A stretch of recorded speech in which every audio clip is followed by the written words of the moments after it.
নমস্কার বন্ধুরা, কৃষ্ণ কথা চ্যানেলে আপনাদের স্বাগত। বন্ধুরা, নতুন বছর শুরু হবার সঙ্গে সঙ্গেই যদি আপনি জীবনের দারিদ্র্য, অভাব আর হতাশাকে চিরতরে বিদায় জানাতে চান, তাহলে আজকের এই কাহিনী এক মুহূর্তেও মিস করবেন না। শাস্ত্রে বলা হয়েছে, নতুন বছরের প্রথম দিকেই তুলসী পূজা করলে দারিদ্র্য ধীরে ধীরে জীবন থেকে বিদায় নিতে বাধ্য হয়। ভগবান বিষ্ণু নিজেই বলেছেন, যে ভক্ত তুলসীর সেবা করে সে যেন স্বয়ং আমারই সেবা করে, কারণ তুলসী আমার প্রাণের থেকেও প্রিয়। আজ আমরা শুনব ভগবান বিষ্ণুর কৃপা আর মা তুলসীর আশীর্বাদে ঘটে যাওয়া এমন এক চমৎকার কাহিনী, যা শুধু গল্প নয়, বরং জীবনের দিশা বদলে দেওয়ার এক শক্তিশালী বার্তা। আজকের এই কাহিনী আপনার জীবনের দশা আর দিশা দুটোই বদলে দিতে পারে, তাই শেষ পর্যন্ত অবশ্যই শুনুন। আপনি যদি আর্থিক অভাবের সঙ্গে লড়াই করে থাকেন, যদি ঘরে বরকত না থাকে, তবে আজ আমরা আপনাদের শোনাতে চলেছি মা তুলসীর এক এমন অলৌকিক কাহিনী, যা কেবল শুনলেই আপনার সমস্ত কষ্ট দূর হয়ে যেতে পারে। এই ভিডিওটি শেষ পর্যন্ত দেখবেন এবং চ্যানেলটা সাবস্ক্রাইব করে দাও, কারণ এই কাহিনীর মধ্যেই লুকিয়ে রয়েছে সেই রহস্য, কিভাবে সকালে ঘুম থেকে উঠে তুলসীর নিচে মাত্র 3টি জিনিস অর্পণ করলে একজন দরিদ্র মানুষও ধনী হয়ে উঠতে পারে। চলুন ভগবান বিষ্ণুর স্মরণ করে মনে মনে শ্রদ্ধা ভাব রেখে শুরু করি আজকের এই পবিত্র কাহিনী। বন্ধুরা, বহু প্রাচীনকালের কথা, উত্তরপ্রদেশের এক দরিদ্র গ্রামে এক কৃষক বাস করত। সেই গ্রামের অধিকাংশ মানুষ চাষাবাদ ও ছোটখাট কাজ করে জীবিকা নির্বাহ করত। সেই গ্রামেই থাকত এক অত্যন্ত দরিদ্র কৃষক, যার নাম ছিল রামধনী। রামধনীর পরিবার ছিল খুব বড়। তার ঘরে ছিল স্ত্রী ফুলমতি এবং 5টি পুত্র। রামধনীর জীবন ছিল সংগ্রামে ভরা। সে প্রতিদিন ভোরে তার পুরনো ভাঙা হাল ও যন্ত্রপাতি নিয়ে মাঠে যেত এবং সারাদিন রোদে পুড়ে কঠোর পরিশ্রম করত, যাতে পরিবারের পেট চালাতে পারে। কিন্তু ভাগ্য হয়তো তার জন্য অন্য কিছুই লিখে রেখেছিল। রামধনী যতই পরিশ্রম করুক না কেন, ততটা সাফল্য সে পেত না। অনেক সময় এমনও হতো যে সে সারাদিন মাঠে কাজ করত, কিন্তু ফসল এতটাই কম হতো যে ঘরে চুল্লি জ্বালানো সম্ভব হতো না। দারিদ্র্য এমনভাবে তাদের ঘরে বাসা বেঁধেছিল যে রামধনী ও ফুলমতির পক্ষে নিজের সন্তানদের মুখের দিকে তাকানো কষ্টকর হয়ে উঠেছিল। ফুলমতি ছিল অত্যন্ত ধর্মপরায়ণ ও সংসারী নারী। সে বিশ্বাস করত, ভগবানের ইচ্ছা ছাড়া একটি পাতাও নড়ে না। ঘরে খাবার থাকুক বা না থাকুক, সে প্রতিদিন ভোরে উঠে স্নান করে বাড়ির আঙিনায় থাকা শুকিয়ে যাওয়া তুলসী গাছটির পূজা করত। তুলসীর সামনে হাত জোড় করে সে শুধু এই প্রার্থনাই করত, হে মা, হে ভগবান বিষ্ণু, আমার সন্তানদের রক্ষা করো, তাদের কখনো অভুক্ত অবস্থায় ঘুমাতে দিও না। সময় এগিয়ে চলল এবং গ্রামে প্রায় দুর্ভিক্ষের মতো অবস্থা তৈরি হলো। মাঠে ফসলও কমতে শুরু করল। গ্রামের অন্য কৃষকেরা কোনো রকমে নিজেদের চলিয়ে নিচ্ছিল, কিন্তু রামধনীর অবস্থা দিনে দিনে আরও শোচনীয় হয়ে উঠল। তার 5টি সন্তান ক্ষুধায় কাতর হয়ে কাঁদত। ফুলমতি নিজের চোখের সামনে সন্তানদের তরপাতে দেখে ভিতর থেকে ভেঙে পড়ত। সে প্রতিদিন ভগবানের কাছে আর্তনাদ করত, কিন্তু হয়তো তাদের পরীক্ষা তখনও শেষ হয়নি। দারিদ্র্যের অবস্থা এমন হয়ে উঠেছিল যে শিশুদের শরীরে পরার মতো কাপড় পর্যন্ত ছিল না। হাড় বেরিয়ে আসতে শুরু করেছিল। একদিনের কথা, ঘরে অন্নের একটি দানাও ছিল না। রামধনী সকাল থেকেই কাজের খোঁজে বেরিয়েছিল, কিন্তু কোথাও কাজ পায়নি। সন্তানরা ক্ষুধায় কাঁদছিল। ফুলমতি তাদের জল খাইয়ে ঘুম পাড়ানোর চেষ্টা করছিল, কিন্তু ক্ষুধার যন্ত্রণা কি জল দিয়ে মেটে? সেই রাতেই দারিদ্র্য ও ক্ষুধা তার সবচেয়ে ভয়ঙ্কর রূপ দেখালো। রামধনীর 2টি ছোট ছেলে, যারা বহুদিন ধরে অনাহারে ছিল, প্রাণ ত্যাগ করল। এই দৃশ্য দেখে রামধনী ও ফুলমতির ওপর যেন দুঃখের পাহাড় ভেঙে পড়ল। যে ঘরে শিশুর হাসি গুঞ্জন থাকার কথা ছিল, সেখানে নেমে এলো গভীর শোক। নিজের 2 সন্তানের মৃত্যু রামধনীকে ভিতর থেকে ভেঙে দিল। সে মাটিতে বসে হাউমাউ করে কাঁদতে লাগল এবং নিজের ভাগ্যকে দোষ দিতে লাগল। সে বলতে লাগল, হে ঈশ্বর, তুমি আমাকে হাত পা দিয়েছ, পরিশ্রম করার শক্তি দিয়েছ, তবু আমি আমার সন্তানদের 2 বেলা অন্ন দিতে পারিনি। এমন জীবনের চেয়ে মৃত্যু ভালো। ফুলমতিও তার মৃত সন্তানদের বুকে জড়িয়ে ধরে বিলাপ করছিল। তার কান্না শুনে আশপাশের লোকজন জড়ো হলো, কিন্তু দারিদ্র্য নিয়ে উপহাস করার লোক ছিল অনেক, সাহায্য করার কেউ ছিল না। এত বড় দুঃখের মধ্যেও ফুলমতির বিশ্বাস টলল না। সে নিজের চোখের জল মুছে স্বামী রামধনীকে সান্ত্বনা দিল। সে বলল, স্বামী, যা হওয়ার ছিল হয়ে গেছে। আমাদের 2টি ফুল ঝরে গেছে, কিন্তু এখনও 3টি সন্তান বেঁচে আছে। আমাদের তাদের জন্য বাঁচতে হবে। আমাদের হাল ছাড়া চলবে না। ভগবান বিষ্ণুর লাঠিতে শব্দ হয় না, কিন্তু যখন তা পড়ে তখন ছাউনি ভেদ করে পড়ে। আপনি ধৈর্য ধরুন। পরদিন ভোর হলো। ঘরে শোকের পরিবেশ ছিল, তবুও ফুলমতি তার নিয়ম ভাঙল না। সে ভারাক্রান্ত মনে স্নান করল এবং সেই শুকিয়ে যাওয়া তুলসী গাছটির কাছে গেল। তার চোখ দিয়ে অশ্রু ঝরছিল এবং সে তুলসী মায়ের সামনে লুটিয়ে পড়ল। কাঁদতে কাঁদতেই সে বলল, হে তুলসী মা, হে ভগবান বিষ্ণু, আমার সন্তানদের রক্ষা করো, তাদের তরপানি আর সহ্য করতে পারছি না। ফুলমতির এই করুণ আর্তনাদ শুনে পাথরও গলে যেত। সে অনেকক্ষণ তুলসীর চৌকাঠে মাথা রেখে কাঁদতে থাকল। কাঁদতে কাঁদতেই কখন যে তার চোখ লেগে গেল সে নিজেও বুঝতে পারল না। ক্ষুধা ও তৃষ্ণায় তার শরীর দুর্বল হয়ে পড়েছিল, তাই সে সেখানেই তুলসীর চবুতরার পাশে ঘুমিয়ে পড়ল। ঠিক তখনই সে স্বপ্নে এক আশ্চর্য আলো দেখতে পেল। সেই আলো এতটাই তীব্র ছিল যে তার চোখ ঝলসে গেল। সেই আলোর মাঝখান থেকে এক দিব্যি বাণী শোনা গেল। স্বপ্নে ফুলমতি দেখল এক অত্যন্ত সুন্দরী নারী, যার মুখে সূর্যের মতো তেজ, এবং যিনি সবুজ রঙের বস্ত্র পরিধান করেছেন তিনি তার সামনে দাঁড়িয়ে আছেন। ফুলমতি বুঝে গেল ইনি স্বয়ং তুলসী মা। সে তার চরণে লুটিয়ে পড়ে কাতরভাবে প্রার্থনা করতে লাগল। তুলসী মা তাকে তুলে নিলেন এবং স্নেহভরে তার মাথায় হাত বুলিয়ে দিলেন। মা বললেন, কন্যা ফুলমতি, তোর ভক্তি ও ধৈর্যে আমি অত্যন্ত প্রসন্ন। জীবনের সবচেয়ে কঠিন সময়েও তুই আমাকে এবং আমার প্রভু শ্রীহরি বিষ্ণুকে স্মরণ করা ছাড়িসনি। তোর পুত্রদের মৃত্যুর জন্য আমারও গভীর দুঃখ রয়েছে, কিন্তু এই সবই বিধির বিধান, যা কেউ এড়াতে পারে না। তবে এখন তোর দুঃখের দিন শেষ হতে চলেছে। তোর বিশ্বাসই তোর সবচেয়ে বড় শক্তি। ফুলমতি হাত জোর করে জিজ্ঞেস করল, হে মা, আমরা খুব গরিব। আমার স্বামী দিনরাত পরিশ্রম করে, তবুও আমরা পেট ভরে খাবার পাই না। এখন তো বেঁচে থাকার আশাও প্রায় শেষ। আপনি আমাদের কোনো পথ দেখান। একদিন ফুলমতি খাটে শুয়েছিল। সে গভীর ঘুমেছিল। তখন তুলসী মা স্বপ্নে ফুলমতিকে এমন এক উপায় জানালেন যা তার দারিদ্র্যকে মূল থেকে শেষ করে দিতে পারে। মা বললেন, কন্যা, এখন মনোযোগ দিয়ে শোন। আগামীকাল ভোরবেলা ব্রহ্ম মুহূর্তে উঠে স্নান করে নিজেকে শুদ্ধ করবি। তারপর আমার নিচে অর্থাৎ তুলসী গাছের গোড়ায় এই 3টি জিনিস অর্পণ করবি। যদি তুই সত্য মন দিয়ে এই উপায় পালন করিস, তাহলে তোর ঘরে কখনো ধনধান্যের অভাব হবে না, এবং তোর যে ছেলেরা বেঁচে আছে তারা রাজাদের মতো জীবনযাপন করবে। ফুলমতির মনে এক নতুন আশার আলো জ্বলে উঠল। সে সঙ্গে সঙ্গে তার স্বামী রামধনীকে স্বপ্নের কথা জানালো। রামধনী প্রথমে তার কথা বিশ্বাস করতে পারছিল না, কারণ দুঃখ তাকে ভীষণভাবে ভেঙে দিয়েছিল। কিন্তু ফুলমতির চোখের দীপ্তি দেখে সে ভাবল, যখন সব কিছুই চেষ্টা করে দেখা হয়েছে, তখন এটাও করে দেখা যাক। ফুলমতির চোখে তখন অদ্ভুত এক আলো, যেন অন্ধকারে একটি প্রদীপ জ্বলে উঠেছে। সে রামধনীর হাত নিজের হাতে নিয়ে আবেগভরা কণ্ঠে বলল, স্বামী, আপনি নিরাশ হবেন না। আমার স্বপ্নে আসা তুলসীমা বলেছেন, আমাদের দারিদ্র্যের কারণ আমাদের পূর্বজন্মের কিছু দোষ ও ঘরের বাস্তুদোষ। কিন্তু যদি আমরা আগামীকাল ভোরবেলা উঠে সম্পূর্ণ শ্রদ্ধা নিয়ে তুলসীর গোড়ায় সেই 3টি জিনিস অর্পণ করি, তাহলে আমাদের ঘরের দারিদ্র্য চিরকালের জন্য দূর হয়ে যাবে। রামধনী গভীর নিঃশ্বাস ফেলে বলল, ফুলমতি, আমি তোমার ভক্তির সম্মান করি। একজন গরিব মানুষের পক্ষে শ্রদ্ধা রাখা কতটা কঠিন। ধনীদের পূজায় কি পূজা? আমাদের মতো গরিবদের আর্তনাদ কি আপনার কাছে পৌঁছায় না? ঠিক তখনই মন্দিরের পুরোহিত আরতি শেষ করে বাইরে এলেন। তিনি রামধনীকে সিঁড়িতে বসে কাঁদতে দেখলেন। পুরোহিত ছিলেন অত্যন্ত দয়ালু স্বভাবের। তিনি রামধনীর কাছে এসে তার কাঁধে হাত রাখলেন। পুরোহিত জিজ্ঞেস করলেন, কি হয়েছে রামধনী, তুমি এভাবে কাঁদছ কেন? শুনেছি তোমার 2 সন্তান আর নেই। আমার খুব দুঃখ হচ্ছে, কিন্তু ঈশ্বরের ইচ্ছার সামনে আমরা সবাই অসহায়।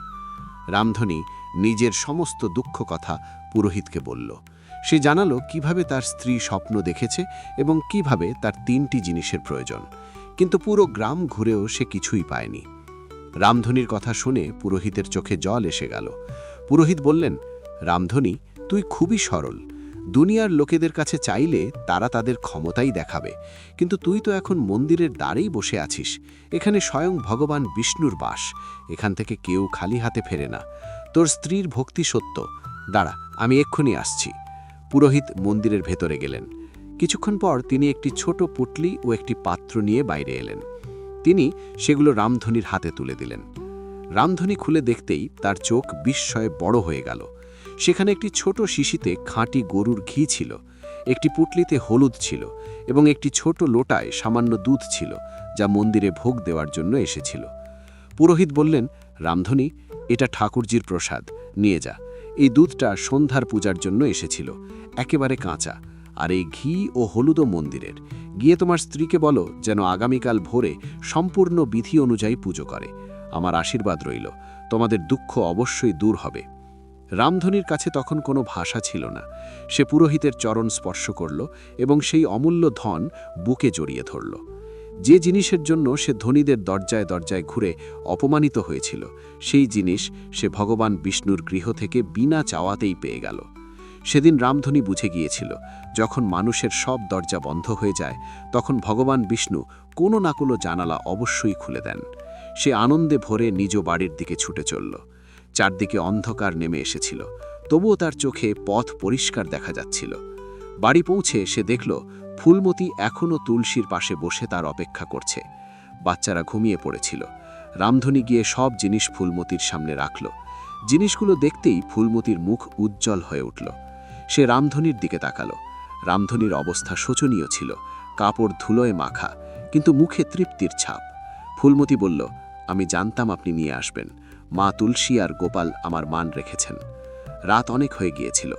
সেই রাতেই স্বামী স্ত্রী কেউই কিছু খেতে পারেনি, কারণ ঘরে কিছুই ছিল না। তারা শুধু জল পান করে রাত কাটালো। কিন্তু আজ রাতে তাদের মনে ক্ষুধার ভয় ছিল না, ছিল শুধু আগামী ভোরের প্রতীক্ষা। তাদের মনে হচ্ছিল আগামী দিনে সূর্য তাদের জীবনে এক নতুন ভোর নিয়ে আসবে। সারা রাত ফুলমতি এপাশ ওপাশ করে শুয়েছিল। তার ভয় হচ্ছিল যেন সকালে দেরি না হয়ে যায়। সে বারবার আকাশের দিকে তাকাচ্ছিল, কখন তারা লুকোবে আর কখন ব্রহ্ম মুহূর্ত আসবে। অবশেষে সেই সময় এসে গেল। আকাশে ধীরে ধীরে আলো ফুটতে শুরু করল। পাখিদের কিচিরমিচির শব্দ শোনা যেতে লাগল। ফুলমতি রামধনকে ডেকে তুলল, উঠুন স্বামী, ব্রহ্ম মুহূর্ত হয়ে গেছে, স্নান করে নিন, পুজোর সময় হয়ে যাচ্ছে। দুজনেই ঠান্ডা জল দিয়ে স্নান করল। ঠান্ডায় তাদের শরীর কাঁপছিল, কিন্তু ভক্তির উষ্ণতায় তাদের ধরে রেখেছিল। ফুলমতি পরিষ্কার পরিচ্ছন্ন করে তুলসীর বেদি ধুয়ে দিল। তারপর সে সেই 3টি জিনিস একটি থালায় সাজিয়ে রাখল। এবার সময় ছিল সেই অলৌকিক উপায় করার। ফুলমতির বুক ধকধক করছিল। কাঁপা হাতে সে থালাটি তুলে তুলসী মায়ের সামনে বসে পড়ল। রামধনীও তার পাশে হাত জোড় করে দাঁড়িয়ে গেল। চারপাশ একেবারে নিস্তব্ধ হয়ে গিয়েছিল। মনে হচ্ছিল প্রকৃতিও যেন এই পুজো দেখার জন্য থমকে গেছে। ফুলমতি প্রথমে সেই লোটাটি উঠল, যাতে কাঁচা দুধ ছিল। সে চোখ বন্ধ করে মায়ের ধ্যান করল। কিন্তু ঠিক যখন সে দুধ ঢালতে যাচ্ছিল, তখনই এমন এক অদ্ভুত ঘটনা ঘটল যা দুজনকেই চমকে দিল। ফুলমতি দুধের লোটা ঝোঁকাতেই তুলসী গাছের ঘন শিকড়ের ভেতর থেকে একটি কালো নাগ ফোঁস করে বেরিয়ে এলো। সাপ দেখেই রামধনীর ভয় পেয়ে গেল। সে পিছিয়ে গিয়ে চিৎকার করে বলল, ফুলমতি, সরে যাও, এখানে সাপ আছে, ও আমাদের কামড়াবে। রামধনী ফুলমতির হাত টেনে ধরল, কিন্তু ফুলমতি 1 ইঞ্চিও নড়ল না। তার চোখে ভয় ছিল না, ছিল এক অদ্ভুত শান্তি। ফুলমতি মনে মনে ভাবল, আজ যদি আমি ভয় পাই তবে আমার পুজো ভেঙে যাবে, আর আমাদের পরিবারের মুক্তি কখনো হবে। সে ভাবল, এটি সাধারণ সাপ হতে পারে না, নিশ্চয়ই আমার পরীক্ষা নেওয়া হচ্ছে। তুলসী মায়ের চরণে আর ভগবান বিষ্ণুর শরণে গেলে মৃত্যুও আমার কি ক্ষতি করবে। ফুলমতি শান্ত স্বরে তার স্বামীকে বলল, স্বামী, ভয় পাবেন না, এরা নাগ দেবতা। এরা আমাদের পুজো থামাতে নয়, বরং আমাদের বিশ্বাস পরীক্ষা করতে এসেছে। আজ যদি আমি পিছিয়ে যাই তবে আমরা সারা জীবন এই দারিদ্র্যের মধ্যেই পড়ে থাকব। আমাকে আমার কর্তব্য করতে দিন। এসব কথা বলে ফুলমতি চোখ বন্ধ করল এবং ওম নমো ভগবতে বাসুদেবায় জপ করতে করতে সেই লোটার সমস্ত কাঁচা দুধ কালো নাগ আর তুলসীর শিকড়ে ঢেলে দিল। রামধনী দম বন্ধ করে সেই দৃশ্য দেখছিল। তার মনে হচ্ছিল এখনই সাপটি ফুলমতিকে কামড়াবে। কিন্তু ঠিক তখনই এক আশ্চর্য ঘটনা ঘটল। দুধের ধারা সাপের ওপর পড়তেই সে শান্ত হয়ে গেল। সে তার ফনা নামিয়ে নিল এবং ধীরে ধীরে কাউকে কোনো ক্ষতি না করে ঝোপের ভেতর মিলিয়ে গেল। রামধনী বিস্ময়ে হতবাক হয়ে গেল। সে তার স্ত্রীর ভক্তির শক্তি অনুভব করল। কিছুক্ষণ পর রামধনী স্বস্তির নিঃশ্বাস ফেলল। ফুলমতি বলল, দেখুন স্বামী, বিপদ কেটে গেছে, এবার আমাদের বাকি পুজোটা শেষ করা উচিত। এরপর ফুলমতি দ্বিতীয় জিনিসটি তুলল, হলুদ। সে হলুদের পুটলি খুলল। হিন্দু ধর্মে হলুদকে খুব পবিত্র শুভ বলা হয়। ফুলমতি 1 চিমটে হলুদ নিয়ে তুলসীর কাণ্ডে আর শিকড়ের হাছে এমনভাবে লাগালো যেন সে তার জীবনের সব দুর্ভাগ্য এই হলুদের রঙে ঢেকে দিচ্ছে। সে প্রার্থনা করল, হে মা তুলসী, যেমন এই হলুদ সব ক্ষত সারায়, তেমনি আপনি আমাদের দারিদ্র্যের ক্ষত সারিয়ে দিন। আমাদের ঘরে শুভতা আর মঙ্গল নিয়ে আসুন। শেষে এলো তৃতীয় আর সবচেয়ে গুরুত্বপূর্ণ জিনিসটি, শুদ্ধ ঘিয়ের প্রদীপ। ফুলমতি একটি ছোট মাটির প্রদীপে সেই ঘি ঢালল, যা পুরোহিত দিয়েছিলেন। সে সুতো ছলতে বানিয়ে ঘিয়ে ভিজিয়ে নিল। তারপর দেশলাই জ্বালিয়ে প্রদীপ প্রজ্বলিত করল। প্রদীপের শিখা বাতাসে কাঁপছিল। তখন হালকা অন্ধকার এখনও ছিল। সেই অন্ধকারে ছোট প্রদীপটি সূর্যের মতো জ্বলছিল। ফুলমতি প্রদীপটি তুলসীর শিকড়ের কাছে রেখে হাত জোড় করে আরতি করতে লাগল। হে মা, এই প্রদীপ শুধু ঘি আর সুতোর নয়, এটি আমাদের আশার প্রদীপ। এর আলো আমাদের জীবনের অন্ধকার দূর করে দিক। আমার স্বামী যেন সফল হয়, আমার সন্তানরা যেন খাবার পায়, এটুকু দয়া করুন। পুজো সম্পন্ন হয়ে গেল। ফুলমতি আর রামধনী তুলসীর পরিক্রমা করে মাটিতে মাথা ঠেকে আশীর্বাদ নিল। পুজো শেষ হতেই দুজনের মনে এক অদ্ভুত শান্তি নেমে এলো। কাল রাত পর্যন্ত যে ভয় আর অস্থিরতা ছিল তা এখন আর নেই। রামধনী ফুলমতির দিকে তাকিয়ে বলল, ফুলমতি, আজ আমার খুব ভালো লাগছে। মনে হচ্ছে আমার কাঁধ থেকে বড় এক বোঝা নেমে গেছে। আমার ভেতর থেকে আওয়াজ আসছে, আজ কিছু ভালো ঘটবে। ফুলমতি হাসল আর বলল, হ্যাঁ স্বামী, বিশ্বাস রাখুন। এবার আপনি যান আর আপনার কাজে বেরিয়ে পড়ুন। মা তুলসী আর ভগবান বিষ্ণু সব ঠিক করবেন। রামধনী তার পুরনো গামছা কাঁধে নিয়ে খেতে যাওয়ার জন্য উঠে দাঁড়ালো। আজ তার পায়ে কোনো ক্লান্তি ছিল না, ছিল এক নতুন শক্তি। সে তার ক্ষুধার্ত সন্তানের কোপালে চুমু দিয়ে বাড়ি থেকে বেরিয়ে পড়ল। গ্রামের কাঁচা গলি পেরিয়ে সে তার ক্ষেতের দিকে চলল। চারদিকে গাছ ভরা ফল ঝুলছিল।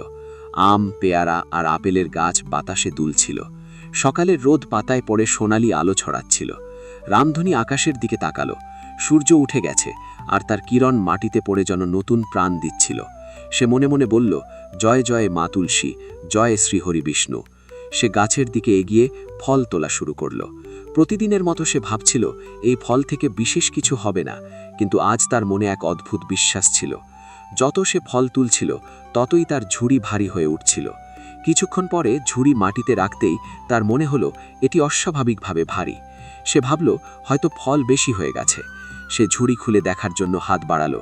ঠিক তখনই ফলের নিচে চাপা পড়ে থাকা একটি পুরনো মাটিতে মাখা তামার কলস তার চোখে পড়ল, যার মুখ শক্ত করে বন্ধ ছিল।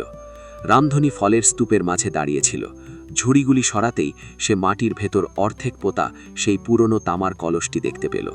কলসটির গায়ে মাটি লেগেছিল আর তার মুখ শক্ত করে বন্ধ ছিল। রামধনী চমকে উঠল। সে মনে মনে বলল, এটা কি? আমার খেতে এই কলস কোথা থেকে এলো? সে ঝুঁকে কলসটি বাইরে তুলল। কলসটি খুব ভারী ছিল। রামধনী সেটিকে হালকা করে নাড়তেই ভেতর থেকে খন খন শব্দ এলো। এই শব্দ মাটি বা পাথরের ছিল না, শব্দটি ধাতুর ছিল। রামধনীর বুক জোরে জোরে ধকধক করতে লাগল। তার হাত কাঁপতে শুরু করল। সে চারদিকে তাকালো।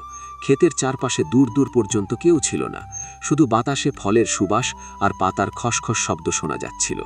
রামধনী কাঁপা হাতে কলসের ঢাকনা খোলার চেষ্টা করল। অবশেষে সে মা লক্ষ্মীর কৃপায় প্রচুর ধন সম্পদ লাভ করল। আশা করি বন্ধুরা, আজকের এই ভিডিওটি আপনাদের ভালো লেগেছে। যদি ভালো লাগে তাহলে একটি লাইক করুন এবং কমেন্টে অবশ্যই লিখুন, জয় মা লক্ষ্মী। সবাই ভালো থাকুন, সুস্থ থাকুন। জয় শ্রীকৃষ্ণ। রাধে রাধে।